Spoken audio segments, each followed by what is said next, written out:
સુરગઢ શહેરના શક્તિનગર જવાના મુખ્ય માર્ગ પર આવેલી દિવાલ તૂટવાના કટાર પર પહોંચી ગઈ છે। રહેવાસીઓએ જણાવ્યું કે દિવાલ ખૂબ જ જોખમી સ્થિતિમાં છે અને ગમે ત્યારે પણ પડી શકે છે। અહીંથી રોજ બાળકોની સ્કૂલ વાન પસાર થાય છે અને સોસાયટીમાં ભારે અવરજવર રહે છે, જેના કારણે લોકો ભયમાં છે।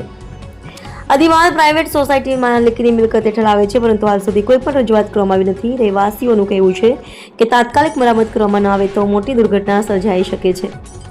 સ્થાનિક રહેવાસીઓ ચિંતિત છે અને માર્ગ પર છે કે માલિક તુરંત પગલાં લઈને દિવાલને સુરક્ષિત બનાવે, જેથી માર્ગ પર પસાર થનારા લોકો, ખાસ કરીને બાળકો, જોખમમાં ન રહે।